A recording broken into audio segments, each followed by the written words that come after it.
ओम श्री गणेशाय नमः। ऊर्जाओं का खेल में आप सबका स्वागत है। नमस्कार। आज मैं एक दिव्य चमत्कारी जड़ी के बारे में चर्चा करने जा रहा हूँ। इसका उपयोग सदियों से हमारे भारत भूमि में होता आ रहा है।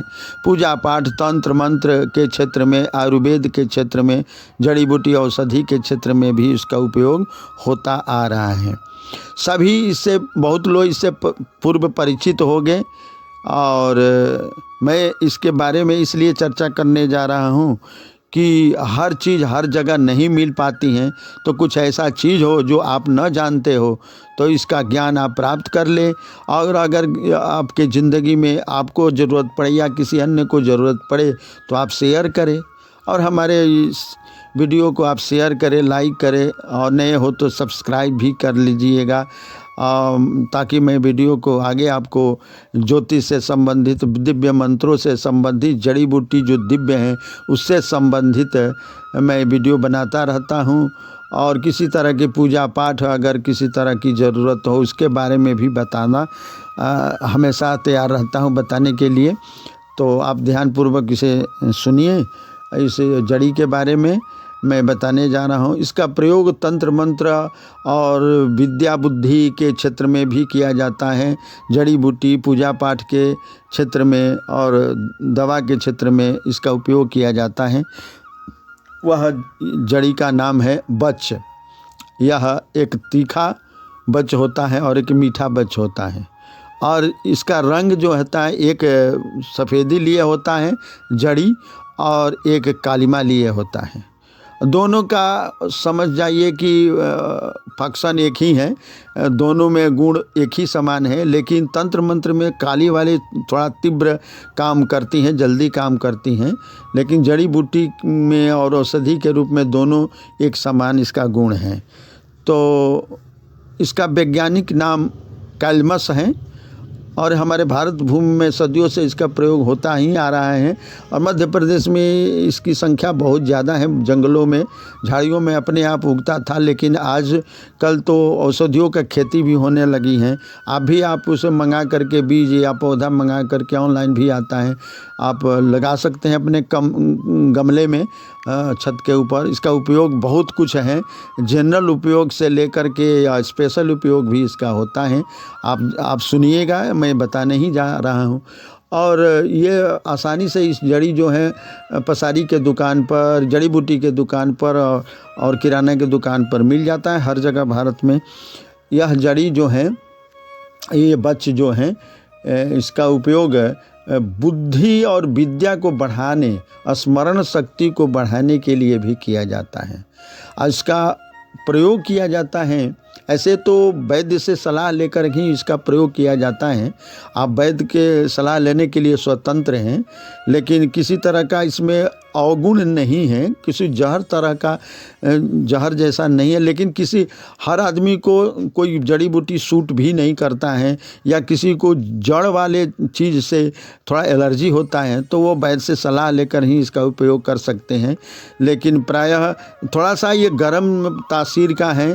ज़्यादा मात्रा में गर्मी के दिन में खाने पर कई उल्टी हो सकता है और कुछ नहीं, चक्कर, सिर दर्द करने लग सकता है। लेकिन वो जड़ी के ऐसे कुछ नहीं है कि दवा लेना पड़े, ठीक हो जाता है, अपने आप उसको निकाल देते हैं, तो खाना बंद कर देते हैं।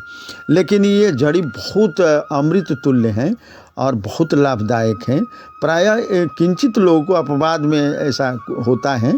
आप खा करके एक दो बार देख सकते हैं, अगर आपको सूट करता है तो आप इसका प्रयोग करेंगे।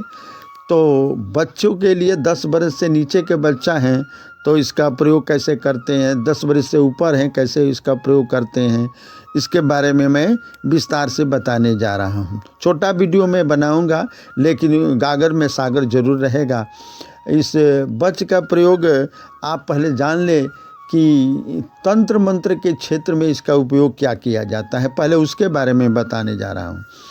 अगर किसी को नज़र लगा हो, या भूत प्रेत चुड़ैल की संभावना हो, या किसी तरह की नकारात्मक ऊर्जाओं का प्रभाव हो, निगेटिव ऊर्जा उसके अंदर ज़्यादा आ गई है, अथवा कहा जाता है कि आवेश उसके अंदर में, अगर धनावेश की मात्रा ज़्यादा हो गई है और वह निगेटिव माइनस आवेश जो होता है, ऋण आवेश, उसकी मात्रा कम हो गई है। दोनों की मात्रा हमारे शरीर के अंदर संतुलन में होना चाहिए, प्लस माइनस का। तो अगर इस तरह का बात है, कोई बड़ा अधिक हो गया है तो उसको भी ये संतुलन में ला देता है, हार्मोन्स को भी बैलेंस कर देता है।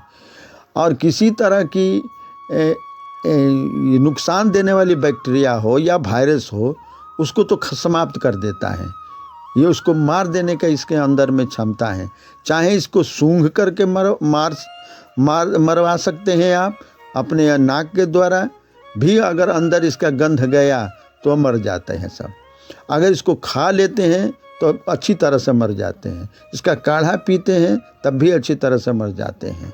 इसका धुआं लगाते हैं पूरे घर में तो सारी नकारात्मक ऊर्जाएं और बैक्टीरिया, वायरस सभी खत्म हो जाते हैं। और भूत प्रेत या नज़र का दोष हो तो घर से निकल जाता है। शनिवार, रविवार और मंगलवार को या डेली आप कर सकते हैं, सुबह शाम रात को 9 बजे 7 बजे खा पी करके, गाय के उपले ले करके और कपूर से आग जला करके, आप पीतल के बर्तन या मिट्टी का बर्तन हो उसमें जला करके इसको डालिए। कम से कम 2 ग्राम इसका पाउडर डालिए कूच करके, अथवा 3 इंच का टुकड़ा लेकर कूच काच करके काली राई के साथ में मिला करके इसका धूप दिखाइए और घर में पूरा घुमा दीजिए। किसी तरह की नकारात्मक ऊर्जा हो, कई रोज या हफ्ता में 3 दिन अगर जलाते हैं, रविवार, मंगलवार और शनिवार को, तब भी नकारात्मक ऊर्जाएं एक्टिव नहीं होगी, बाहर निकल जाएगी। अब बैक्टीरिया, वायरस तो ख़त्म हो जाएंगे, छोटे छोटे कीट जो हैं वह भी ख़त्म हो जाएंगे। तो इसका गंध से छिपकली भी भागने लगती हैं। तो यह तांत्रिक कार्य में आता है।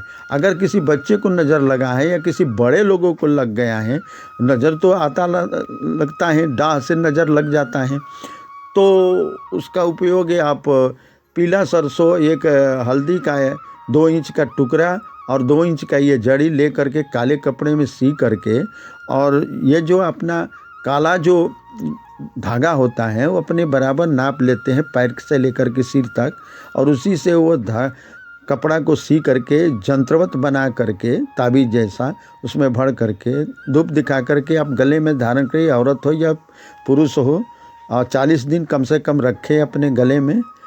तो किसी तरह का भी बुरा अगर स्वप्न आता हो या किसी तरह की कभी भय डर लगता हो, नज़र लगा हो, ठीक हो जाता है।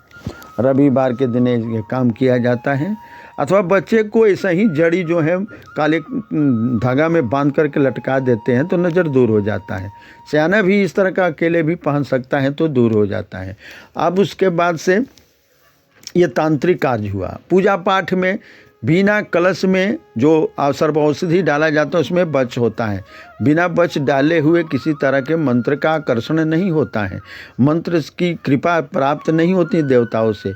यह प्रिय लगता है इसका गंध देवताओं को, और नकारात्मक ऊर्जाओं को प्रिय नहीं लगता है। असुरों को ये सूंघ करके भाग जाते हैं, इसलिए हवन में भी इसका प्रयोग किया जाता है और कलश में भी इसका प्रयोग किया जाता है। खींचते हैं, ये दिव्य ऊर्जाओं को खींच करके और आपके नाभि द्वारा दिव्य पॉजिटिव ऊर्जाओं को आपके अंदर भेजते हैं। इसमें इतना क्षमता है।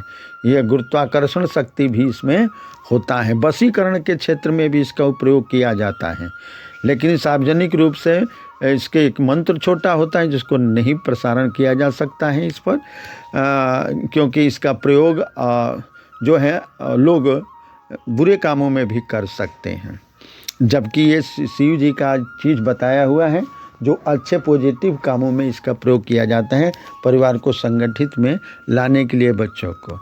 अब इसका प्रयोग जड़ी बूटी में जब बुद्धि विद्या स्मरण शक्ति को बढ़ाने के लिए बच्चे हैं तो उसको जला करके 2 मिलीग्राम मधु के साथ में चटाते हैं सुबह शाम, तो गैस भी ठीक होता है और बुद्धि भी बढ़ती है, विद्या भी बढ़ती है, स्मरण शक्ति बढ़ती है। बड़े लोग हैं तो कम से कम 2 से 4 ग्राम जला करके इसका भस्म या पाउडर यूँ ही ले सकते हैं। जाड़े के दिन में तो किसी तरह की गड़बड़ी नहीं है, गर्म तासीर और बढ़िया होता है। तो इसको खाते हैं सुबह शाम मधु के साथ में तो बुद्धि कम से कम 2 महीना, 1 महीना में, सवा महीना, 1.5 महीना में ये देखने लायक हो जाता है। अस्थिर हो बुद्धि और विद्या बढ़ने लगती हैं और स्मरण शक्ति बढ़ जाती है। अब इसके बारे में, अब औषधीय प्रयोग के बारे में मैं बता देना चाहता हूँ कि ये शरीर में अगर ऐंठन हो तो उसका प्रयोग किया जाता है, मधुमेह हो तो इस बच का प्रयोग किया जाता है, बुखार में, गैस में, आंत्र पेट पाचन में गड़बड़ी जो है उसके लिए, मृगी रोग में, सर्दी जुकाम में, सर्दी के लिए आप पाउडर बना करके कपड़ा में लेकर सूंघिए। अब दो 3 टाइम दिन में सूंघिए, 2 दिन में सर्दी गायब हो जाएगा। छू मंत्र। ब्रोंकाइटिस है तो इसका प्रयोग करते हैं। और दस्त है, खांसी है, ट्यूमर है, टीबी है, घाव हैं या मुहासे हैं, इसमें भी प्रयोग किया जाता है। अपच है, इसमें भी प्रयोग किया जाता है। अब टीबी में इसके लिए कुछ जड़ी के साथ में दिया जाता है, उसके बारे में मैं थोड़ा चर्चा कर देता हूँ कि ये 10 ग्राम आप बच रखिए और 10 ग्राम सुगंधा, 10 ग्राम तिल, 10 ग्राम अपामार्ग का बीज, चिचिरी का बीज, और 10 ग्राम आप लीजिए सरसों का बीज। अब इसको चूर्ण बना लीजिए, बना करके 2 ग्राम शहद के साथ में इसको सुबह शाम खाइए। 2 महीना 3 महीना खाने के बाद टीबी रोग जो जड़ से मूल से ख़त्म हो जाता है। अब हींग और बच के साथ में खाने पर ये पेट के कीड़े भी मारते हैं, गैस को ख़त्म करते हैं, तो इसका भी प्रयोग आप कर सकते हैं। इसका काढ़ा बना करके भी पिया जाता है, पेचिश के लिए ये लाभ पहुंचाता है। इसकी मात्रा बस 2 ग्राम, 1 ग्राम और 5 मिलीग्राम से ज़्यादा नहीं लेना है। और जल तो मान लीजिए कि 600 मिलीग्राम आप लीटर ले सकते हैं और उसमें चूर्ण डाल सकते हैं। कम से कम 25 मिलीग्राम डालिए, 10 मिलीग्राम डालिए, 5 मिलीग्राम डालिए और आधा जब बच जाए तो उसमें से आधा कप पीजिए दिन भर में 2 बार 3 बार। और अगर बच्चे को चूसने के लिए जड़ी अगर दिया जाता है 10 बरस से ऊपर वाले बच्चे को जो हकलाता है, तो कम से कम 1 माह अगर चूसता है डेली सुबह शाम, तो उसका हकलाना बंद हो जाता है। इसमें इतना गुण है इस बच में, तो इस बच का प्रयोग कीजिए। मृगी रोग में भी इसका प्रयोग किया जाता है। 1 ग्राम बच शहद के साथ में रोज़ लेते हैं 1 माह 2 माह तक। लेकिन 1 माह नियमित सुबह शाम अगर आप लेते हैं और दूध भात ही केवल खाते हैं, बाकी कुछ भोजन नहीं लेते हैं, तो मृगी का रोग जड़ से ठीक हो जाता है। इसमें संदेह नहीं है। इसका बहुत महत्वपूर्ण दिव्य जड़ी है, इसका प्रयोग होता है। धन्यवाद।